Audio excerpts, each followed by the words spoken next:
Hello and warm welcome to Sawala JEE. So guys, आज हम बात करने वाले हैं अबाउट द 75% क्राइटेरिया।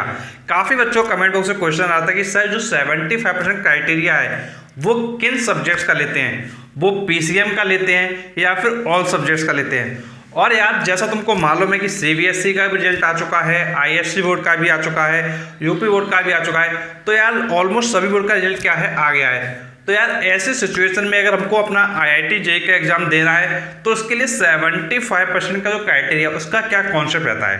तो चलो स्टार्ट करते हैं। तो देखो, सबसे पहले तो मैं तुमको क्लियर कर देता हूँ कि जो 75% क्राइटेरिया मांगा जाता है आईआईटी जेईई के लिए, वो तुम्हारा मांगा जाता है ऑल सब्जेक्ट के लिए।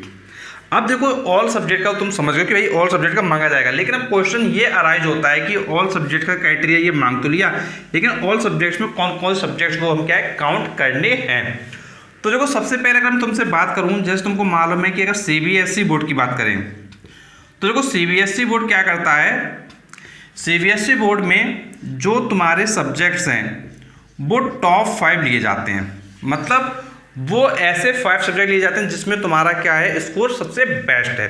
लेकिन ध्यान देने वाली बात यह है कि इंग्लिश यहाँ पर क्या है, मस्ट है। इंग्लिश क्या है, मैंडेटरी है, इसको तुमको लेना ही पड़ेगा। अब इंग्लिश के अलावा तुम क्या कर सकते हो, 4 अदर सब्जेक्ट ले सकते हो। तो यहाँ पर क्या है, तुम्हारा 4 अदर सब्जेक्ट क्या है तुम कंसीडर करोगे।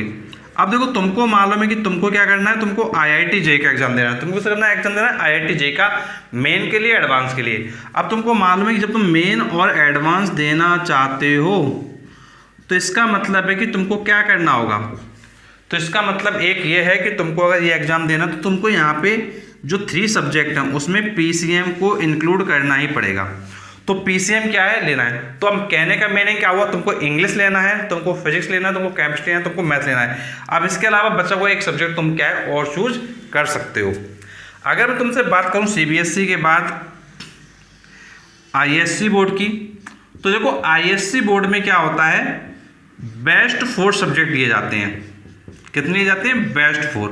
अब देखो, बेस्ट 4 जो तुम्हारे लिए जाते हैं, यहाँ पर क्या रहता है, यहाँ पर भी तुम्हारा क्या है, इंग्लिश मैंडेटरी होता है। मतलब इंग्लिश तुमको लेना ही लेना है। अब इंग्लिश के अलावा बचे हुए तुम्हारे पास 3 कौन है, फिर तो यार तुम्हारे पास वही बचते हैं, फिजिक्स, केमिस्ट्री एंड मैथ। तो यार तुमको ये फिर 3 क्या है लेने पड़ेंगे। तो तुमको ध्यान रखना है आईएससी बोर्ड के लिए English plus physics, chemistry and math रहने वाला है। अगर मैं तुमसे बात करूं यूपी बोर्ड की, कोई बच्चा अगर यूपी बोर्ड से इंग्लिश मीडियम से या फिर हिंदी मीडियम से है, तो फिर उस सिचुएशन में तुम्हारा जो है यहाँ पर देखो क्या होता है, यहाँ पर एक फिजिकल एजुकेशन एक्स्ट्रा होता है। यहाँ पर जो है फिजिकल एजुकेशन एक्स्ट्रा होता है। तो फिजिकल एजुकेशन वाले जो मार्क्स होते हैं वो तुम्हारे ऐड नहीं होते हैं। बाकी का जो रिमेनिंग 5 सब्जेक्ट हैं, अब रिमेनिंग में तुम्हारे जो 5 सब्जेक्ट हैं वो तुमको क्या है लेने होते हैं। अब यार रिमेनिंग जब 5 सब्जेक्ट्स ही होते हैं तो ऑब्वियस सी बात है कि तुमको ओवरऑल तो फिर लेना ही पड़ेगा। तो यहाँ पर रिमेनिंग सब्जेक्ट 5 ही बचते हैं, तो ये तुमको 5 लेना है। तो इसमें तुम्हारा फिजिक्स, केमिस्ट्री और मैथ मैंडेटरी जैसा होता है वो तो रहेगा ही रहेगा। इसके साथ में तुम क्या कर सकते हो, इसके साथ में तुम हिंदी ले सकते हो और इंग्लिश ले सकते हो।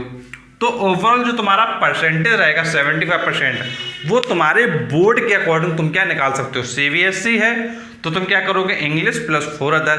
अगर तुम्हारा आईएससी है तो इंग्लिश प्लस 3 अदर, जिसमें तुम्हारा पीसीएम आ जाएगा। अगर तुम्हारा यूपी बोर्ड है तो यार तुम्हारा फिजिकल एजुकेशन तुम्हारा ऐड नहीं होता, बच्चों को तुम्हारे रिमेनिंग 5 सब्जेक्ट वो तुम्हारे ऐड हो जाते हैं। तो ओवरऑल तुमने परसेंटेज को निकालना सीखा कि भाई तुम परसेंटेज कैसे निकालोगे। और यार अगर इसके रिगार्डिंग तुम्हारा कोई भी डाउट है, कोई भी कन्फ्यूजन है, तो तुम नीचे कमेंट बॉक्स में पूछ सकते हो। और यार अगर मैं तुमको शॉर्ट में एक बार फिर से सारी चीज़ें बताऊँ तो देखो, अगर तुमको 75% क्राइटेरिया समझना है तो 75% क्राइटेरिया के लिए तुमको पीसीएम सिर्फ नहीं काउंट करना होता है, तुमको ऑल सब्जेक्ट का परसेंटेज काउंट करना होता है। सीबीएसई बोर्ड है तो तुमको इंग्लिश के साथ में फिजिक्स, केमिस्ट्री, मैथ और एक अदर सब्जेक्ट ले लेना है और अपना परसेंटेज निकाल लेना है। अगर तुम्हारा आईएससी बोर्ड है तो तुमको इंग्लिश लेना है और तुम्हारा पीसीएम लेना है। अगर तुम्हारा यूपी बोर्ड है तो तुमको पता है फिजिकल एजुकेशन तुम्हारा काउंट नहीं होता, तो रिमेनिंग सब्जेक्ट का तुम क्या परसेंटेज निकाल सकते हो। और यार इसके रिगार्डिंग कोई भी डाउट नहीं है कमेंट बॉक्स में पूछो। अगर वीडियो अच्छा लगा तो प्लीज़ वीडियो को लाइक करें, चैनल को सब्सक्राइब करें। Thanks for watching this video.